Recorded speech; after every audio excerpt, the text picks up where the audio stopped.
Hey everyone, and welcome to Screams After Midnight. It is October, it is the October-thon 2019, and we are doing tons of horror movies, tons of episodes of this horror movie podcast, 31 episodes in total, including the Patreon exclusives, and this episode is going to be about Hellraiser 3, Hell on Earth.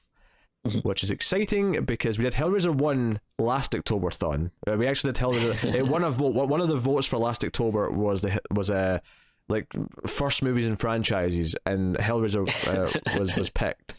And we've had so many new movies this year, and so many things that we've had to like sort of fit in that we've not been able to get through them as quickly as we thought. We did Hellraiser 2 a few months ago, and now it's time to do Hellraiser 3, which is the last one that I've seen. I'd seen Hellraiser 3 before. I have not seen 4 onwards, or whatever they're called. You know, I've not seen the one with Henry Cavill. I've not seen the one directed by Scott Derrickson. I've not seen the one with whoever else. And I know there's some other notable names that pop up. I thought I'd seen Hellraiser 3 before, but I think it was actually 4 that I was thinking of. Because I started watching this and I was like, wait, why aren't they in space? And then I was like, oh, I guess I'm thinking of the wrong one. No, that's fair. Did I introduce us? Did I say I'm Peter and you're Tim? No one cares.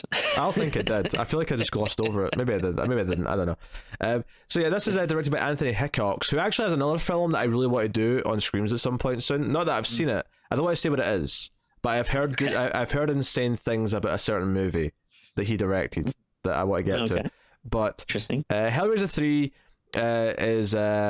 stars Terry Farrell, who you may know from Becker, or I think it's Star Trek Deep Space Nine. I think it's Deep Space Nine she was on. Either that or Voyager, one of those two.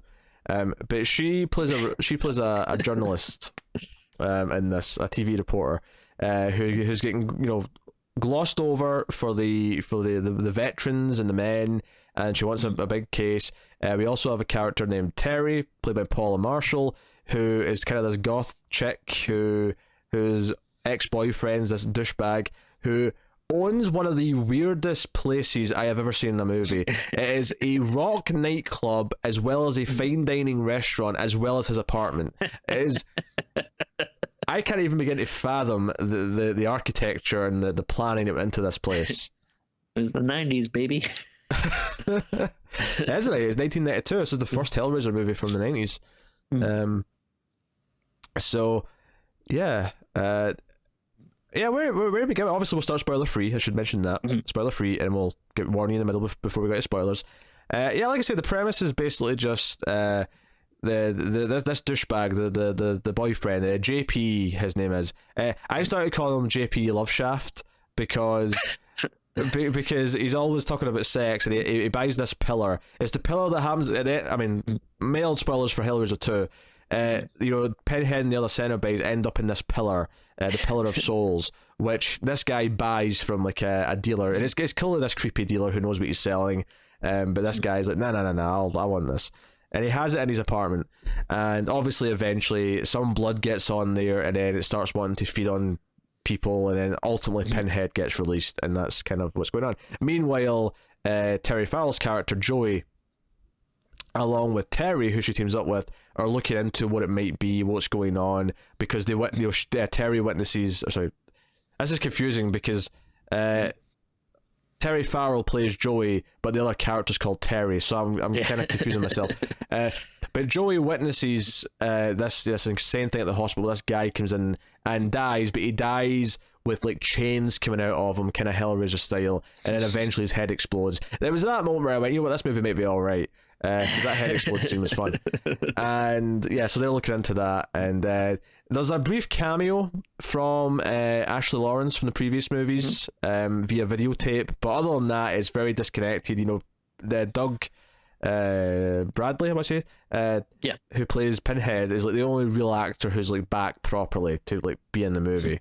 So that's the gist of Hellraiser 3, Hell on Earth. Tim, did you enjoy Hellraiser 3? It's kind of funny. I went to watch this yesterday, and I put it on, and then I ended up just really getting lost, and I started working on this this little puzzle box that I found here. So I really didn't pay too much attention to the movie. I've just been obsessed with this thing. I'm gonna keep working on it under here. Maybe I'll solve it during the show. Who knows what will happen? But just before you finish your joke here, I just want to point out for the audio listeners, he held up the actual lament configuration from the movie, presumably because the Blu-ray box set that he owns came in this box. Actually, Pete, you're almost like the wishmaster himself, trying to get me to make a wish here, because I wish that there was a complete box set for these movies, but well, not complete. It's only a box set of 1, 2, and 3. Arrow put out, I think it was Arrow. Yeah, I always want to get, but it's like so expensive, and I already have the first 2 on Blu-ray. But no, I actually got this a couple of years ago at a festival. They were showing a screening of the first movie, and they're handing these out, and I've kept it because it's cool, and I'm cool, and you're welcome. So, yeah. So actually, I don't know. Again, before, I don't know if I've actually seen this before. I might have seen this at some point growing up and maybe just don't remember it. But obviously I remember the nightclub stuff. But I think, most horror people probably just, if they haven't seen the movie, like know some of the like more infamous clips here and there. And again, just to recap, I love the first Hellraiser movie. I think it's a classic. Second one is still pretty good, not as good, but it's still good. It's pretty good. Has some pacing issues towards the end and is a bit messier. But the first one, I agree. Like, I was surprised at how that first movie's gotten better for me every time I've seen it. Like last year when we watched that for October Stun, I was like, man, this movie's great. This one I think is kind of weird because I don't want to say I necessarily like it, but it's actually not as bad as I was expecting it to be. Tim, stop pussyfooting around. This movie's great. I think all of these death scenes are amazing. Yes. I just think all the stuff kind of in between, bored me a little bit. Oh yeah, don't get me wrong. It's not a great movie in the sense that it's actually genuine. It's nothing on the first one or anything like that. Yeah. But this is basically the idea behind this one is basically to make more of a conventional like mainstream movie, which often that'll sound bad. Often that sounds like I don't want that. Why would I want a more mainstream thing? But honestly, like Pinhead and the Cenobites going around killing people, even though it makes them more like typical slasher villains, right? It takes away kind of what they were in the first two. I acknowledge that. But this is just so much fun. Yeah. Like I think I tweeted like the other day, like I could probably watch a whole movie that's just the nightclub scene. Like once like the shit kind of starts hitting the fan and like all the craziness starts happening, I was like really in. Oh yeah, the final like 30-40 minutes is pretty great. Obviously, yeah, I agree. There's like some weird flashback stuff where we see like the human side of Pinhead who kind of gets separate, because at the end of 2 his soul was saved, so he's kind of separate. So Pinhead's even worse now because Pinhead's like without the human element, and we see like Doug Bradley like you come to Terry Farrell in our dreams or whatever. Like that stuff, drones on a little bit, and it's just like whatever, just get to the good stuff. But like the good stuff is pretty good, and it's nice, without a doubt, and it's nicely spread out. I don't think it's ever too guilty of lolling for too long, because even as much as I think some of the stuff with the dreams or whatever is not that great, like I had a fun time like, when Terry Farrell goes to the nightclub and tries to speak to JP Love Shaft. I like everything with him and like his sex scene at one point. I was making me laugh because of the way he was acting in it. Like it's not a great movie in the traditional sense, but I had a great time. Oh yeah, for sure. And I saw this once. I saw this once back when I got the DVD box set, like back in like 2003 or whatever it was, and I hadn't seen this one since.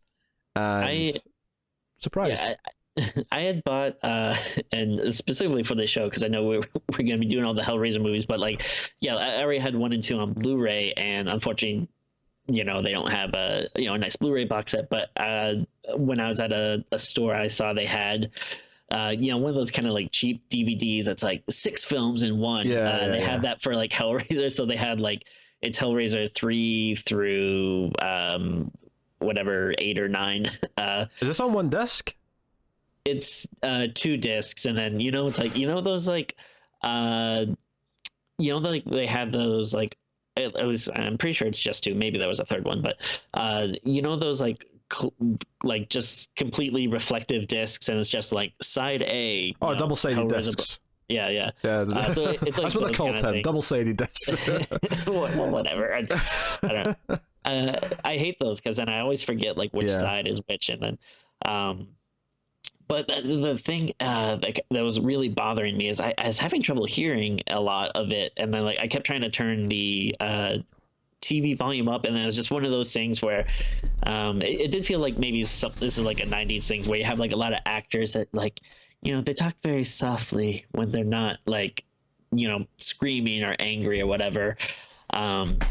But the thing that's annoying though is it's such like a cheapo DVD though. They don't even have subtitles, so I couldn't even put that on. I had the subs on because the mix is very kind of like up and down. Like some of the loud stuff is really loud, and then the dialogue's a lot quieter. Obviously, like I was watching the HD version, so it was much better. Like it, obviously, buying the cheap DVD was like making it worse, but I can't tell if you're insulting me or not. I'm not. I swear I'm not. I'm giving you a straight factual statement. Thank you very much. I do love a good box set though. If some company out there wants to do whatever work you need to do to get everything all together, and maybe eventually I'll buy that. I think they have like a specific name for it, that Arrow release. I think it's like the Scarlet Trilogy or something. Oh, something like that, yeah. And it comes with Leviathan, the big making of documentary that 1 and 2 both got. Yeah. And it has like an extra documentary that's on the bonus disc that's like feature length. And plus all the old extras from the old DVDs, which the regular Blu-rays have. So it's packed. This is one of my favorite box sets though, Tim. One that's out of print that you can't buy anymore. How dare you? This beautiful Friday the 13th that has everything in it. It's great. I know. Unfortunately, when we did our Jason Goes to Hell review, I was not able to watch that on HD. Which is very sad. What a shame. What about Jason X? We're doing that, soon. Do you have Jason X on Blu-ray? No, not on Blu-ray. The same store I think I bought. I also have like a DVD. It's like a DVD 2-pack. Jason Goes to Hell and Jason X. So so I have the recent Friday box set that's 1 through 8, and then DVD I have the combined DVD of 9 and 10. 9 and 10, and then it's like it's so confusing everything I have. And then on Blu-ray I have a 3-movie collection of the Friday the 13th remake, along with the Nightmare on Elm Street remake and Freddy vs. Jason. That is a weird set because that Freddy vs. Jason is like the end of the previous versions of the characters. Yeah. That's weird. Yeah, it was one of those things where I was like, and again, like I knew they're coming up soonish on this show, so I'm like, I should have these on, like Blu-ray or DVD or whatever, and then it's like, well. I was like, I like Friday the 13th enough. I wouldn't mind owning that. And I do like Freddy vs. Jason, but I don't want to buy the Nightmare on Elm Street remake. But then when I saw it all together, I was like, all right, what the hell? And it was like, $5, obviously. So yeah. I'm happy. But that's I own all the Freddy movies except from the remake, and I own all the Jason movies because they're all in that box set that I just showed. But Nightmare on Elm Street remake, I'm just going to have to rent or still, if it's streaming, obviously when we do it, then great. But whatever. I know at least right now it's on HBO, but who knows? Yeah, how long it'll be. Yeah. So it's just funny. When if I do a Friday the 13th marathon, all the I own them all, but it's all these hoops I have to go through to a lot of hoops when I watch them. Yep. So where were we? What were we talking about? Movie's great. Yeah, I don't think we moved beyond that. Hellraiser 3. Yeah, we didn't move beyond just the general idea of it. Well, yeah, the new Cenobites are fun. We get to see how they're made, and we get those are really cool. Yeah, so we get. And I was not expecting them to show up. Like by the end, we got like one, and I was like, "Oh, holy hell!" I didn't think we're gonna see this. And then you see like a couple more, and I'm like, "This is a lot of fun." Yeah, and they're all new. It's not because obviously 2 had all the same ones from the first movie. but they all were kind of defeated or whatever. So this movie, like, Pinhead creates a new army for himself, and that's kind of like where we go. So, no, I mean, like, some of the effects are really cheesy, but it kind of adds to the charm of the movie for me. Yeah. So I mean, that Doug Bradley's good. Even though I like Terry Farrell, I mean, her character's kind of just there. Like, it's not a big, like, her Terry, the Paula Marshall's character, those two are there. They have some funny, weird things that going on, because, like, this young Terry comes to see Joey and ends up staying with her, and there's a lot of weird things here where she's like, all of a sudden they're just best friends, even though they're completely different people. Yeah. And, like, she gets up in the morning and, like, Terry's, like, making breakfast but burning everything, and, like, what's happening? Are they a couple now? Like, what? They just met, like, last night, and, like, now she's, like, expecting to get a job at a TV station, which, by the way, Joey's cameraman that she's, like, friends with is, like, he's got a big mustache like a biker, but he's got, like, a cowboy jacket on. Hell yeah. So I started calling him the cowboy cameraman or something like that. I don't know. He left an impression, is all I'm saying. He left an impression. So and some of the Hellraiser themes still in there in the music, although it's mixed in with some new stuff as well. Yeah, I noticed that. It's always it's kind of funny because Hellraiser doesn't have the kind of theme that automatically stands out to you like a like a Friday Nightmare, or Psycho, obviously, like like those kind of things. But then once you hear it, it's like, oh wait, like, oh yeah, that's Hellraiser. Yeah, it's got this kind of almost apocalyptic sounding, like da da. It's pretty good. It's very distinct. It's very distinct sounding. You know it's Hellraiser immediately. Yeah, and I guess maybe like maybe the biggest maybe one of the bigger complaints is I don't really maybe care too much about the characters. Like all the Cenobites and stuff are super fun, but Joey and Terry, like, they're fine, but I guess there isn't really anything necessarily like that stands out too much about them. Yeah, they're not unlikable, but they're not particularly likable either. They're just kind of fine. Yeah. I think the movie obviously loses something, in terms of being unique, because it is more of just a conventional movie where, eventually the villains will wake up and, like, go on a killing spree kind of thing. Yeah. But and then and there's really, like, obviously don't want to spoil too much for the end, but with all these movies, there's only kind of one way to, like, end it. I feel like maybe at least the like the second one, I'll give, like, a lot of credit for, like, trying to be different, but I feel like kind of after that there's just, like, really one thing you can do. Yeah. So I mean, I'm okay. I mean, because I'm expecting nothing but garbage after this, because I've heard nothing but poor things about the sequels after 3. Well, what I'll give credit for, these ones, and I mean, I want to say nicer things about 4, just because I'm more familiar with it, but I won't.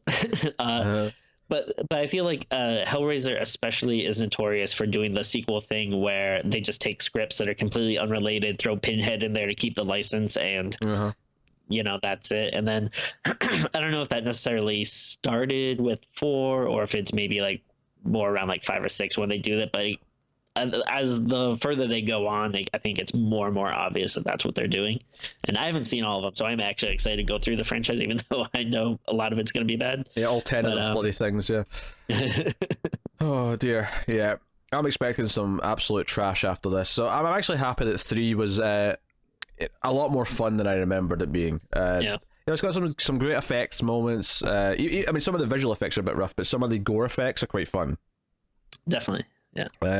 So, I'll give a spoiler warning. Oh, give a spoiler warning here. So, full spoilers for Hellraiser 3, Hell on Earth. Although, before we start talking about the spoilers, I will remind you at this point that you can go to patreon.com/MailFuzzTV if you want to support everything we do and keep the show coming, as well as all the other content that we do in MailFuzzTV. and you can, for just $1 per month, get a bonus exclusive episode every month. In fact, this month you're getting 4, because it's the October-thon. But on regular months, you get a bonus exclusive episode, and at the $5 tier, you can vote on an episode every month, and you get more at the higher tiers as well. So go to have a look and see if you want to support everything we do.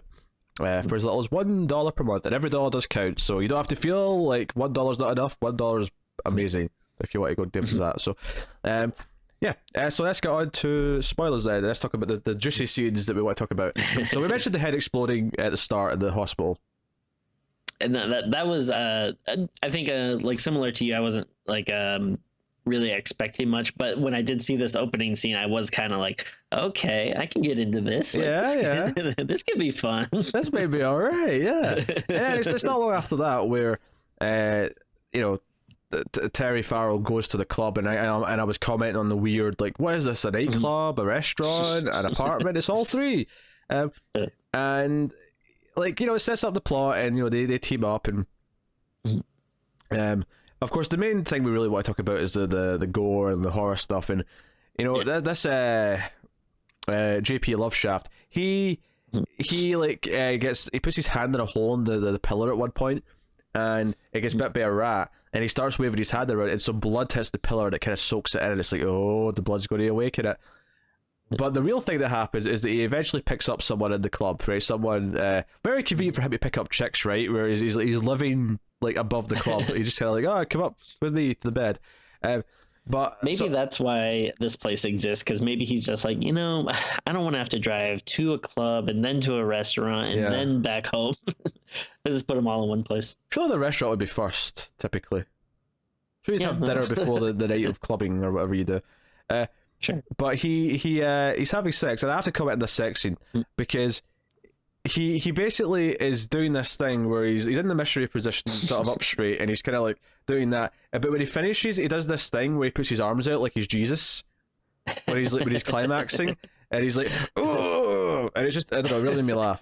It really made me laugh. He's really posing during the whole sex process, and he's kind of this douchebag. It was actually making me think, and I don't know when in the schedule this is going up, if this is going to be before or after Psycho 3, but it was making me think of Psycho 3. You know how like Jeff Fahey in that movie is a complete dick to that girl after he has sex with her? It was giving me those sort of vibes, because he kind of starts doing that with this girl, where she's just asking questions about his place, and he's just like, oh, shut up, go away, get out. But of course, the big thing that happens is that the pillar wakes up, and Pinhead sends out some chains, which hooks her on her arms and her forehead, spins her around, and then skins her in one quick motion. Her entire skin just comes off. It almost feels like a cartoon or something, when like someone gets something like stuck in a like vacuum or conveyor belt or something, like it just goes like and like sucks it all right up. It looks really, really cool. Yeah, really cool. And then she gets swallowed in, and she's sort of eaten into the statue and the pillar, and is just sort of, and it's really over the top. And then he's left sitting there going, what the hell, and he pulls out his gun. And of course the bullets do nothing. But Pinhead, who's talking now, he spits the bullets out. Yeah, his head's in the pillar, and he's talking to him now. He's like, you enjoyed the girl, yes, I enjoyed her too. Yum yum yum, yum yum yum yum. But he's basically convinces him before he runs off. He's like, no, if you feed me people, I'll give you power, I'll give you dominion. So he actually ends up calling Terry, who's staring at Joey's place, and she hears an answering machine message about about Joey possibly getting a job in another city, and she takes this as an ultimate betrayal, and she trashes her place. So when Joey comes back later, her apartment is trashed, and it's like, what the hell? She was letting you stay here, and she was going to get you a job, and you're pissed because she might have a job offer somewhere else. That makes her a liar. What the hell? But there's a great scene also, where it's like you said, they've probably known each other a couple of days or something. Yeah, just stay in my apartment on your own. Yeah, why would I feel good about that? But so this scene where she goes back to JP, and they're in his apartment, and the pillar's there, and he's he's standing by the pillar wanting her to come over and sort of get sucked in, and she goes over to the bed instead. And there's this whole thing where they're having this talk, and she's crying, and eventually he's like, okay, come on, come over to daddy. But he doesn't go over her in the bed. He stands next to the pillar, and he puts his hands out as if to say, this embrace. And she's like, okay, come here to the bed. And he's like, no, you come over here. I want to do it over here. And I'm like, This is a random place in the middle of the floor next to this pillar. It feels so weird. Like, why wouldn't she think there's something suspicious going on? But he's like, you have to come with me. You come with me. And she does. And of course, there's a bit of a close call. And he doesn't manage to actually get her into the pillar. She struggles a little bit. He tries to force it. And then he gets hooked instead. And Pinhead swallows him into the pillar. So he gets swallowed instead. And then he's like, hey. Well, actually, first of all, he just gets knocked out. This is important. Because there's a scene here where Pinhead convinces her to drag him towards the pillar so that he can eat him instead. So we have a scene where she's like dragging his like knocked out body over to the pillar so that Pinhead will eat him. And this is the body that makes Pinhead strong enough to break out, where the pillar shatters and Pinhead's just standing there. And this is where we get to the meat of the movie, where Pinhead comes into the club and chaos ensues. Where for some reason there's a moment here where so obviously it makes sense that Pinhead's like throwing things around and people are, the DJ who's like playing a lot of CDs gets like CDs like thrown into his head, and that he becomes a Cenobite obviously, but it's just like the CDs like sort of lift up on the road and start spinning and you're like, oh, I know what's going to happen, it's going to it's like a buzzsaw, and he just gets CDs in the face. It's beautiful. It's like so funny because like CDs just feel like so flimsy. Yeah, like I mean, obviously, if it's being hurtled super fast, it could be scary, but it doesn't feel like something necessarily threatening. I think one of the first deaths we see, which I didn't even know was going on at first, but it's like I think it's a woman's drink. Like, oh yeah, this is so weird. Like rises up and forms like an icicle that goes like right through her. Well, no, before the icicle, you're missing an important step. It's like a T-1000 where it forms Pinhead's face first. Oh, right. The water comes up and it forms Pinhead's face, and then it turns into an icicle and then stabs her in the mouth. Since when could Pinhead do this? It definitely feels like like the Freddyification of Pinhead. It does, like, yeah. No, I agree. Yeah, he's getting like, he's not like cracking joke. Like, well, I think like the difference between him and like Freddy is like Freddy would crack a joke and then kill them, and it feels like the way he kills them is the joke. Like, yeah, icicle and CDs, and I don't know much about DJing, but like, aren't you like, isn't the whole thing is that you're kind of like scratching like records and stuff, like just playing a CD, isn't that kind of lame? No, you're still DJing. Like what you're thinking of is like DJs who make music, whereas this is a DJ at a party just playing music. This is also a DJ. Okay. This doesn't seem as cool to me, but sure. You also can't scratch your CDs like a vinyl, so you can't do that. Yeah. If you try and do that at a CD, it'll just break the CD. Yeah. Anyway, I love that Tim thinks that all DJs that do disc scratches and are like making music themselves like on stage. That's really funny. Well, I feel like though, like even if like you're, I don't know, like playing different stuff, like I don't know, I feel like you're switching between a lot of things, or I don't know, just putting a CD on and pressing play. I mean, we don't see what he's doing. Maybe there's more involved to it than that, but this doesn't feel that cool. It's the curation of the playlist. It's the choosing what's right for the moment, I think, is part of the skill. Okay. That's my guess. I don't know. I never DJ'd. You kidding me? So yeah, Pinhead's just walking out, and then this is the thing happens where Pinhead's like powerful enough to make like Joey see like a news report on TV that's not real about chaos down at this club. So Joey calls a cameraman, or a cameraman goes down first, and of course he's already dead like by the time she gets there, because of course he is. He's actually dead. It's such a cool Silent Hill thing actually, where she turns around and there's just a camera like on his neck. His head's been like decapitated, and the camera's like moving around on his head, and it's like, this is a really cool visual. This is great. And the whole thing here is that Pinhead wants her to like help him become full strength. I don't know. I think that's like quite. That sounds about right. Oh, he wants the box. That's what it is. He wants the box because that'll open the gates of whatever, and give him. But he has to like be given it. He can't just take it from her.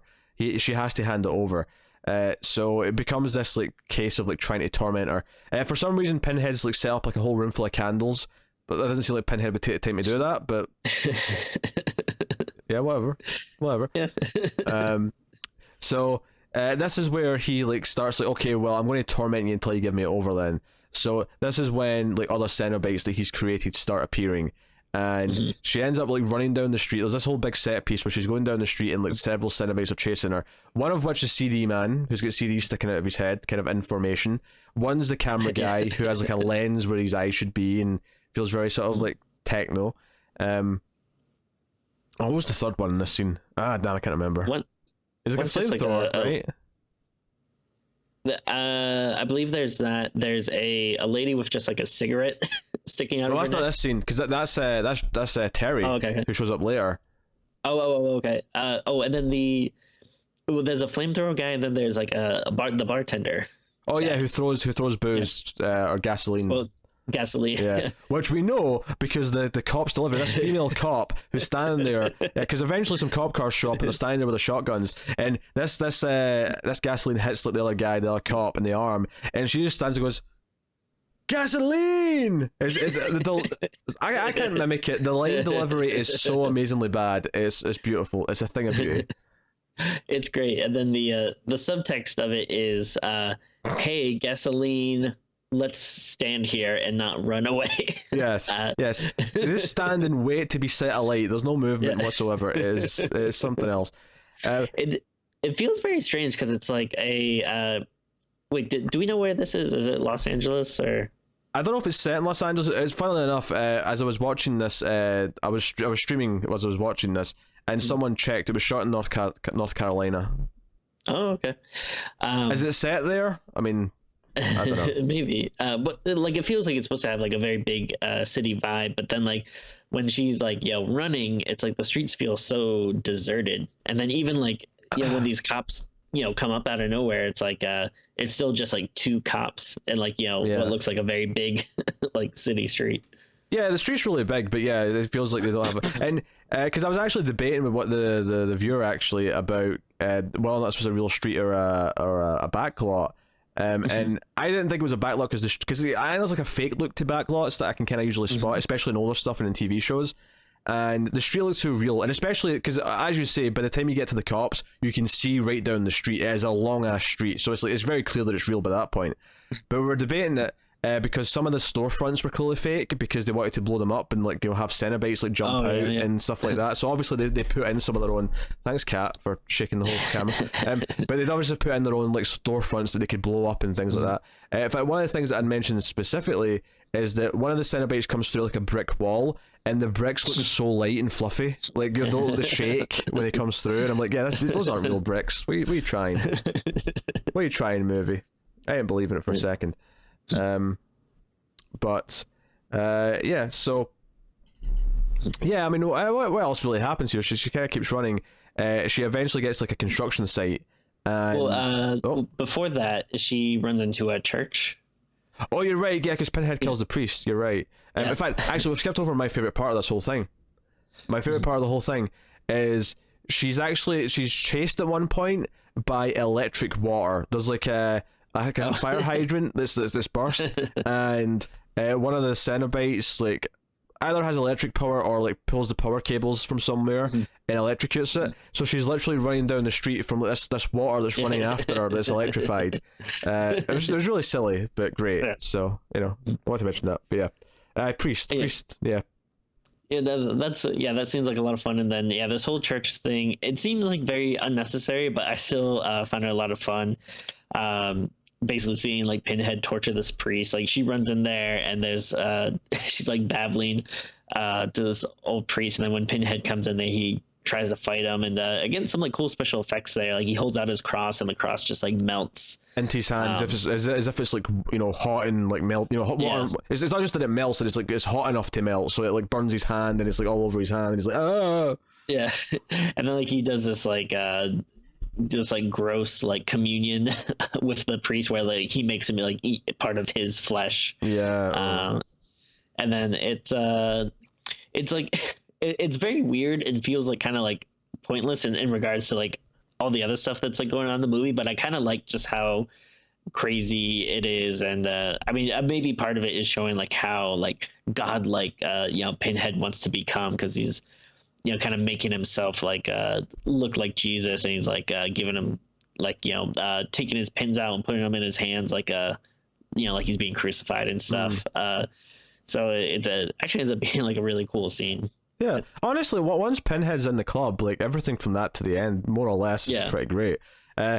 She runs into the construction site. This is where Terry's Cenobite with the smoking one shows up, and also JP's there with like the giant like bit of metal that's on his head, which happened to him before he gets sucked into the pillar. So that's the final two Cenobites. So there's actually like, I think 5 or 6 in total, plus Pinhead at the end. Pinhead's got a great shot though. When Pinhead like walks onto the scene, he comes at the top of this little hill at this construction site, and it's like all this like smoke, and there's like these light rays coming from behind them. It's this grand entrance. But basically, she beats him by taking him to, like, he thinks he's tricking her because he goes back into the war. Because one of the things we didn't mention is that she has this weird dream where the real person behind Pinhead, the person who became Pinhead, contacts her in like this like dreamlike flashback of World War One. She has her own dream about Vietnam at one point, about her dad who died there, and then we have this dreamlike flashback of World War One where he explains that, oh no, I was separated from Pinhead, so now he's this unstoppable force, he's the worst. You have to like bring him in here, whatever, and don't give him the cube. This is where we learn the rule about not giving him the cube. But she does this and brings him in, and it turns out like she sees her dad, and the dad asks for the cube, and she gives it to him. And I'm like, "What are you doing, you fool? This is clearly a trick. This is clearly Pinhead tricking you." But ultimately, this devolves into a Pinhead versus Pinhead fight where the human faces Pinhead, and ultimately he's defeated, and Terry Farrell comes back out, and she puts the cube in cement, and whatever this building site is, she puts the cube in cement so that no one can ever find it, and that's kind of the end of the story. And our final scene, a little epilogue scene, is that we skip ahead in time to when this building has been completed. This building that's built on top of the cube, and so the business suit guy goes inside, and all the walls look like the side of the cube. Like it's become the building itself is almost the entire cube now. Where this building is what contains the path to Pinhead and the Cenobites. So that's a really fun ending. It really made me laugh. I'm assuming that 4 doesn't even touch upon it at all. It probably ignores it completely.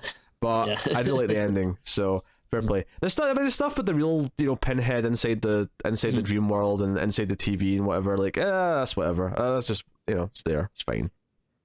Yeah, like there's definitely like stuff that I could lose. Like really all the weird war stuff and dreams like with her dad, I really was not into. Yeah. Like it serves a purpose, I guess, but I could have done without it. I do like the idea that Pinhead's more vicious now because the human side of him's gone. Like I think they could have made that point without like having like the real human Pinhead to be there like for so long. Like I mean, I think just making that point is kind of cool. Like, this is why he's just going around killing people now, because obviously he didn't do that in the first 2 because it wasn't about that. It was about people who opened the box were going to be punished, and it wasn't about him just killing everyone. Whereas here he's turned into that, so it's a nice little reason why. Even though it makes the movie less special, but Hellraiser 1 exists. We can go watch Hellraiser 1. It's fantastic. Yeah.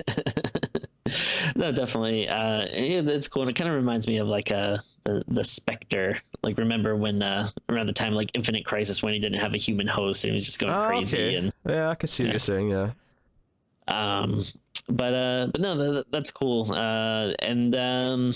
Yeah, I don't know. It's like you said, like all the crazy stuff, like all the like murder, the gore, and once Pinhead's up and about, that stuff is really good. I just felt like a little bit of a slog in the beginning, like leading up to that stuff. Like again, opening with the head bursting scene is amazing, but yeah, like maybe just because I just didn't really care too much about the characters, like I don't know. I think it's always been maybe like a hard something I've had trouble with like the Hellraiser franchise is like that. There hasn't really been a character that I latch onto. Like obviously, like Cenobites are the most interesting, but even in like 1 or 2, like I never really was like that big in into Kirsty, versus something like Nightmare on Elm Street or something where you have people like Nancy that you follow and that you like and kind of root for. Like yeah, I never really. Well, that's because in the first Hellraiser, the protagonist is really I can't forget her name. The stepmom, like Julia. Julia and Frank are very much the protagonists of that film. They're the ones who are actually driving the plot. So it's more of a dark, weird, macabre thing where you're on the villains kind of story for the movie. That's true. Yeah, and Kirsty ends up being like the hero of that movie, but yeah, it feels like she weirdly isn't a part of it until that kind of last act of it. And then I do like her more in the second one for sure. And I like that she has like a little bit of a cameo in this. I don't know, maybe it would have been better if she was came back as like the character or something. So maybe there's more of a through line. But I don't know, not to give too much be too negative on Joey and Terry and stuff. Like they're fine. It's just not characters to really like latch on to that you're like, oh man, like I want to see what happens with them. Yeah, that's fair. But I've always kind of, because they always release these 3 as a trilogy in box sets and stuff, I've always kind of thought of 3 being more valid than the rest, just because it's always with the first 2, even though it is very separate and it is very much a different movie. Whereas I feel like there's this kind of stigma to 4 onwards where it's like you get to the scripts that aren't really Hellraiser scripts, they're just scripts that Pinhead's so into. And I'm on IMDb, I always have the IMDb up at the side just in case I need to glance at a name or whatever, and the recommended, or the more like this, it's just 6 other Hellraiser movies. And I think it's really notable that every Hellraiser poster is just a shot of Pinhead in a different lighting with the title underneath it. There's like no like attempt to like make them feel different or whatever. So because I think ultimately what they end up becoming is just like some weird generic horror script, and then they just throw in like a couple of scenes here and there with Pinhead. I like that ultimately he's the villain in these movies, but like, well, I like in the first one that he wasn't really like. It wasn't the villain, because the villain was Frank and Julia. They were the villains. And then even in the second one, like he's, I guess I don't know if you'd really consider him. Because in the second one, I'd say the villain in the second one. It's Julia and the Doctor. Who are the villains in the second one. Yeah, so I guess it does kind of feel like a nice little trilogy. Like I guess maybe even if it is kind of weird having him as a villain, then in this one, like you said, there's actual like reasons and stuff behind it, because you're working off the pillar from the end of the second one, and that was the whole thing in the second one where you're finding out like the human forms and kind of changing them back, so they're still kind of playing off of that, so it still makes sense. And but then you don't really need going like forward to like have him be like the star of the show and everything. But like I was kind of mentioning it like earlier though in the non-spoiler section, but it does kind of stink that I feel like ultimately the ending always just kind of revolves around like someone having to solve the box, which like which is funny, because in this movie there was almost no emphasis on her trying to solve it for the movie. It was just all of a sudden at the end she just sort of quickly tried to like do it. It's like, okay. And it's just not like a very interesting thing, because it is such a it's not like a, there isn't really like a cool visual component. Like the box looks cool and it's great when the pieces are kind of coming up and stuff together, but like watching someone solve a puzzle is not like an interesting thing to see in a movie. Yeah, no, I think that's fair.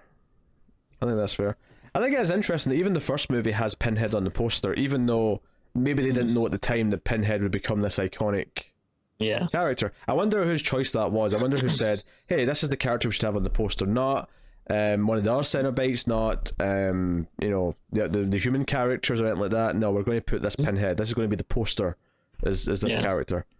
So I mean, it's obvious in 2 onwards why, because obviously he blew up and everyone liked him, but like, it's interesting. I feel bad in those documentaries. I think one of the other like original Cenobites specifically mentions that, and it does feel kind of bad because they kind of say like, hey, I wish I was on the poster, like then I could have had a career. Like sucks, but it's Hollywood, I guess. Yeah, just how it works. Just how it works. No, I surprisingly kind of enjoy Hellraiser 3. I had fun.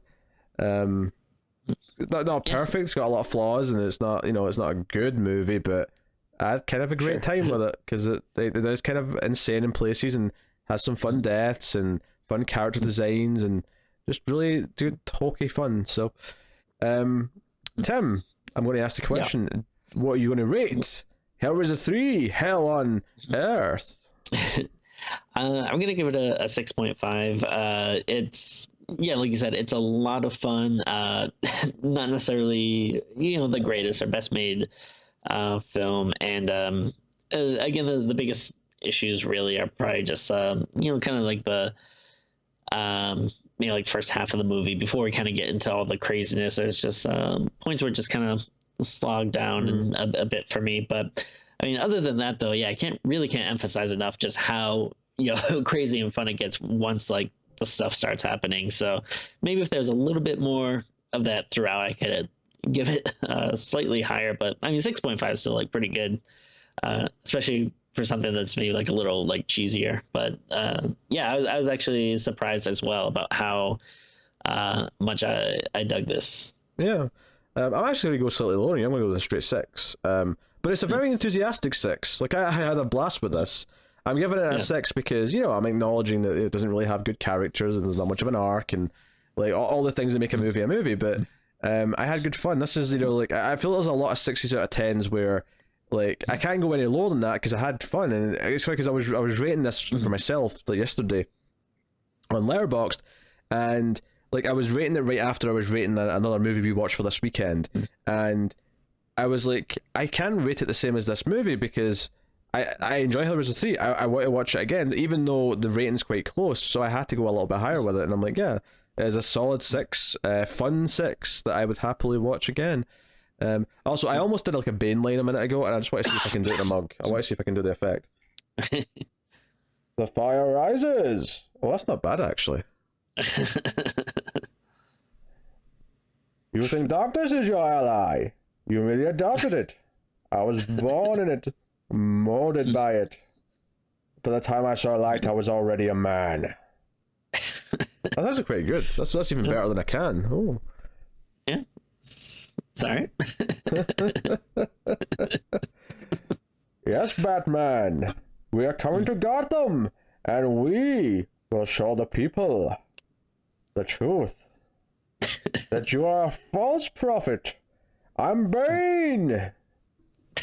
I'm gonna break your back with pain. I'm sorry. I'm gonna stop. But yes, that is Hellraiser 3. Kind of a fun time, to be honest. Like I don't think the gap between this and 2 is as much as people probably think it is.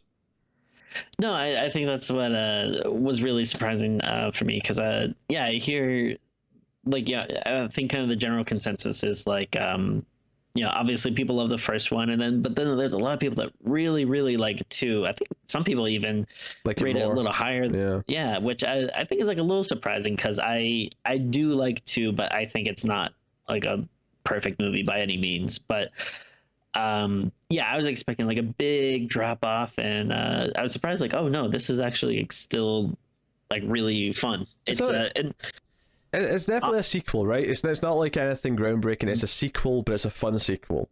Yeah, and like if you're gonna do like a marathon, like I mean, Lord help you if you want to do every movie, but I think just doing just these 3 is a pretty fun night.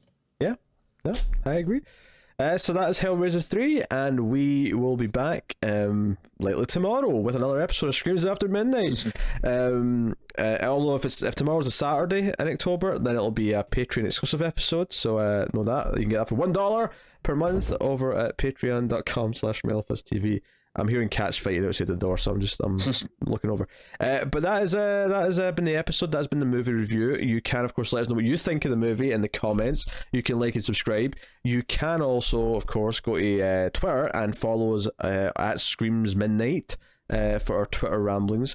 You can as well, of course, support us. We mentioned Patreon, of course, financially, but you can also support us by going to your podcast app, Apple Podcasts, whatever it is, and giving us like a 5-star rating, because it will help. It'll make them promote us more and recommend us more to people listening to similar shows, and it'll get more ears and eyes on the show. So please do all those things. They help us out a lot. But that is otherwise us. And this is the Octoberthon. I have no idea what part of the month this episode's going up. Probably somewhere in the late middle. I don't know.